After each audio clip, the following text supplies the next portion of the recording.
Hey friends, welcome back to my channel. If you're new here, my name is Furkan, product designer working in London. For this video, we're going to talk about one of the most important topics as a designer, which is learning to give feedback and receive feedback well. An important topic to learn how to improve throughout your career and progress. We're going to base this off of concepts from two books, which is Radical Condor by Kim Scott and Crucial Conversations, how to give hard feedback to your peers and receive feedback well. If you're new here, be sure to subscribe for future design related videos, and let's get started. So when it comes to feedback, there's various different forums like design crits, performance reviews, one-to-ones, and it's crucial that we just don't wait for 6-month performance reviews to give feedback to people. It's our duty to give feedback to people fresh in the context to help them improve. Otherwise, this will compound and promote more like negative effects to the person if they can't really improve. It will not just affect the person, it will impact the team. If, for example, someone's designing a project and it's not going well, or the work or the design quality isn't up to speed, and someone has to keep on actually improving this in the background, that's decreasing the productivity for both people, and it's going to impact the team longer term. So it's really important to give that feedback to the person to help them improve. It's your duty as well, because you want someone to do this, and make sure it's with a sincere approach. In Radical Condor, Kim Scott mentions about you're doing more harm than good if you're not giving direct feedback to someone if you know they could really be doing a better job. An example of this is, for example, you might know someone's design that you're working with wasn't really high quality, or you know maybe some of the components they were using weren't that great, or the research maybe could have been done better, and because you're maybe good friends with this person and you don't really want to upset them, you might not actually give them the direct feedback and you might just move on. You're actually doing way more harm than good by not really challenging them and actually helping them improve. It's your duty to actually tell someone that actually this could have actually been done better, and you'd want it to be the same with yourself as well. If someone isn't telling you how to improve, you're going to carry on thinking that you're doing an okay job, and you're going to carry on making the same mistakes, and it's not just going to affect your teammate, it's going to affect your teams around you, as well as the morale, as well as the productivity of the person long term, as well as you're denying them learning opportunities. If you know someone's work wasn't that great, but because you're too scared to challenge them, or you're worried about hurting their feelings, you're doing more harm than good. There's like plenty of times when it comes to maybe certain like design crits, or you're working with a certain engineer and you realize actually this could have been way better, but you've let it slide. You're doing way more harm than good. So it's really important to challenge people directly here in the right manner. Let's dive into this a bit deeper. When it comes to crucial conversations, these can really impact our careers, our relationships with people, and our futures. And usually when it does come to giving hard feedback, it activates our fight or flight responses, and it usually means that we're going to be more in a defensive mode when we're receiving feedback or maybe giving feedback. And this is something we have to really be aware of when giving feedback and receiving feedback to people. When it comes to giving feedback, ideally the context should be as fresh as possible. So straight after a meeting, maybe the same day or a day later.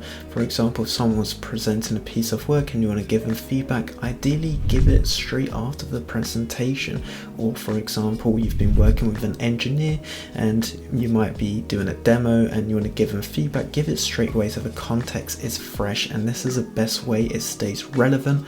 And remember, when you give feedback, it doesn't mean it's an excuse to be arrogant or obnoxious against your peers.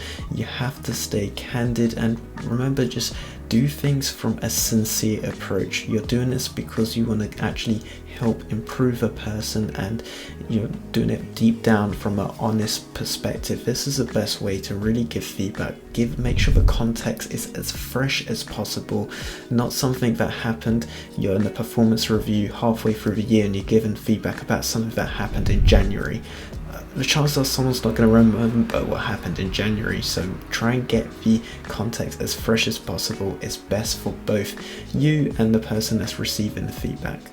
When it comes to giving feedback, a crucial tip that Kim Scott talks about is praising publicly and giving feedback or constructive feedback more privately. It's so good when you praise your teammates in front of other peers, in front of their managers. That's the best way of doing it. Whether you're writing a message in a team Slack channel or in a direct stand-up or in a design crit, it's nothing better on the receiving end when people praise you publicly. But when giving feedback, it's best to give this in private when the context is fresh, as well as previously mentioned. So it's easier to give a feedback when it's in private, so you don't have other teammates looking, and you can actually be way more honest, and it can be a lot more relaxed in this manner. So remember, praise publicly, give feedback privately. My personal tip when I love giving feedback to people is when you actually build up that personal relationship with your teammates, it makes it so much easier building up that rapport with your teammates. That's why there's two frameworks we can look into. It's the state framework or the coin framework. I personally prefer the coin framework for giving feedback, but let's dive into both of them. So when it comes to the coin framework, it stands for context, observation, impact, next steps. So when it comes to context, it's something we mentioned earlier, is ask for giving feedback in a private setting and make people aware, like, can we in the next one-to-one share some feedback, or straight after a meeting ask if someone's got 5 minutes, and make sure it's a private setting. So make sure the context is a nice relaxed place to do this. You don't want to do it publicly, as mentioned previously. When it comes to impact, state how this affected you. So someone arrived 10 minutes late for a meeting, or they weren't able to give you feedback on your design async. It could be like, well, this actually delayed the amount of time I had to really implement the findings and go to research. Or when it comes to someone being late, it just means that you had less time to actually run through certain things on the agenda items, and it meant that the meeting had to run over, and it meant that you might have had to miss your lunch, for example. Like, state how it's impacted you personally. It could have impacted like the morale of yourself, of if you've worked with that person, and the way they've actually been acting with you directly. State how you've actually felt. Then it's really important to come up with some next steps. So how could this person improve in the future? You could suggest, does this meeting time not work for us? Shall we actually change this in the future? Shall we, for example, if it comes to when you're giving feedback, do you want me to send you a reminder to make sure that we get the feedback on time on this document or presentation? There's various different ways of actually asking for next steps. You want to trial different things out. So observation, that is about giving straight hard facts. For example, when you're giving feedback to someone, you might say, I notice you often turn up late to these meetings. The last meeting you arrived 20 minutes late. That's a hard fact. Or for example, there could be other things where you observe a person that you was given asking for feedback, for example in the async for a design crit, and they didn't give it until maybe 3 or 4 days late compared to when you needed this, and that's a hard fact. Another thing is you could give another hard fact of someone's like presentation style. For example, they might have tried to deliver a presentation, but they might have missed a few key points out. That's just a fact. Like, facts are really important when it comes to giving feedback. So running through the state framework, very familiar and actually similar to the coin framework. And with the state framework, it says share your facts, similar to the coin framework, tell your story. And the reason this is important is because your colleague could have a story that made them late, for example, to a meeting. For example, they could be held up in traffic, their internet could be broken, or another meeting was overrunning that was super important and they had to be in, or something was happening with their family in the background. You don't know what it is, right?